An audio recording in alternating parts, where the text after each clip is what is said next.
સુરતના પર્વત પાટિયા ખાતે ઈશાન સાવલિયા દ્વારા સંપર્ક કાર્યાલયનું ઉદ્ઘાટન કરવામાં આવ્યું હતું, જેમાં મહારાષ્ટ્રના પૂર્વ ગૃહ રાજ્યમંત્રી શ્રી કૃપાશંકરસિંહ તથા ગુરુકુલના સ્વામી બાલકૃષ્ણદાસજી ઉપસ્થિત રહ્યા હતા.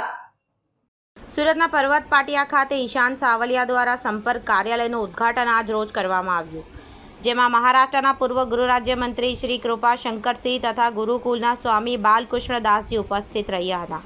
તેમના હસ્તેથી કાર્યાલયનો શુભારંભ કરાયું હતું. લોકોની સેવા માટે ઈશાન સાવલિયા દ્વારા સુરતના પર્વત પાટિયા ખાતે ફ્રી દવાખાનું તેમજ ફ્રી મેડિકલના સાધનો માટે કાર્યાલયનું શુભારંભ કરાયું હતું. આ કાર્યાલયમાં લોકોને ફ્રી દવા આપવામાં આવશે. તેની સાથે જ વ્હીલચેર, હોસ્પિટલ બેડ તેમજ વોકર, ટોયલેટ ચેર તથા ઘોડી જેવા ઉપયોગી સાધનો રાખવામાં આવ્યા છે, જે જરૂરતમંદ લોકોને વિનામૂલ્યે આપવામાં આવશે. આ શુભમ કાર્યમાં સુરત શહેરના મહાનુભાવો તેમજ સિલ્વર ચોક મંદિરના ભક્તિ શંભુ સ્વામી સહિત ઉપસ્થિત રહ્યા હતા. વધુમાં ઈશાન સાવલિયા દ્વારા જણાવવામાં આવ્યું હતું, બીમારીમાં લોકોને ઘણી બધી વસ્તુઓની જરૂર પડતી હોય છે, તેથી પર્વત પાટિયા ખાતે અનોખી પહેલ કરવામાં આવી, જેથી જરૂરિયાતમંદ લોકોને આ સંપર્ક કાર્યાલયનો લાભ લેવો જોઈએ. सूरत के आप मेहमान बने हो, तो देश की सूरत है, गुजरात की सूरत है, देश के प्रधानमंत्री नरेंद्र मोदी जी की सूरत है, CR पाटिल साहब की सूरत है।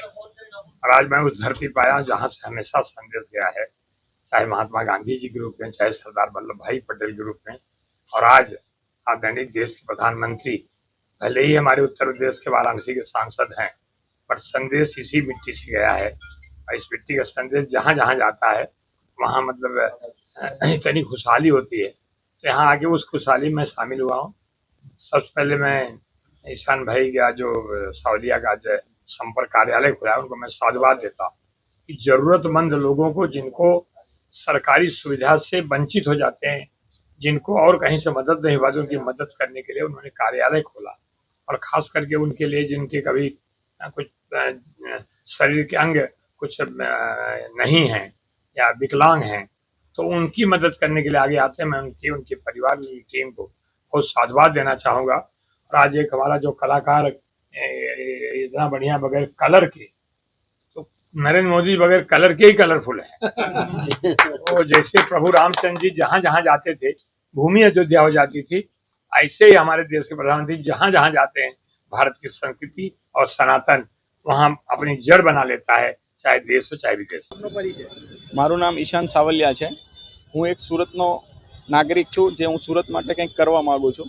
મારે ત્યાં અત્યારે આજે સંપર્ક કાર્યાલય થ્રુ એક હું નવું આગળ મૂકી રહ્યો છું, જે લોકોની સેવા માટે મૂકી રહ્યો છું કે હું ફ્રીમાં લોકો માટે શું કરી શકું. તો કે હું ફ્રીમાં લોકો માટે એક દવાખાનાનો એક વિષય લઈને આવ્યો છું, જે દવાખાના બધા માટે એ લોકોને ફ્રીમાં મેડિસિન મળે, ફ્રીમાં એને સારવાર મળે, છતાં ઓપરેશન પછી ઘરે જે યુઝ કરવા માટે જે પણ એ લોકોને ઓર્થોપેડિક સામાનની જરૂર હોય છે, જે નાનો માણસ ખરીદી કરી નથી શકતો, એ મારે ત્યાંથી હું ડિપોઝિટ ઉપર આપી અને ફ્રીમાં એ લોકોને આપવા માગું છું.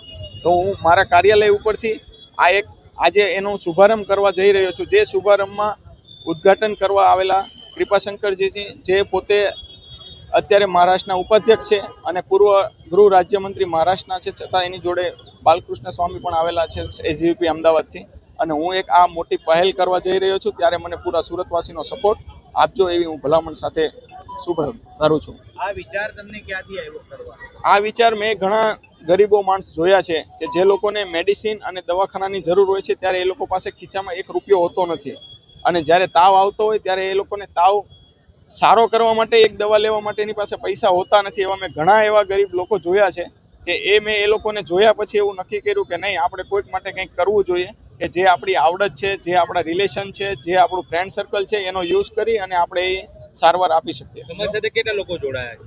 મારી સાથે સુરતમાંથી કમસે કમ 500-600 લોકો જોડાયેલા છે સેવાકીય, અને મારી પાસે 150 થી 160 લોકોની ડૉક્ટરની ટીમ છે, જે MS સર્જન છે, MD છે, MBBS છે, BHMS છે, બધા પોતપોતાની રીતે મારે ત્યાં સેવા કરે છે. Bureau report, BTS news, Surat.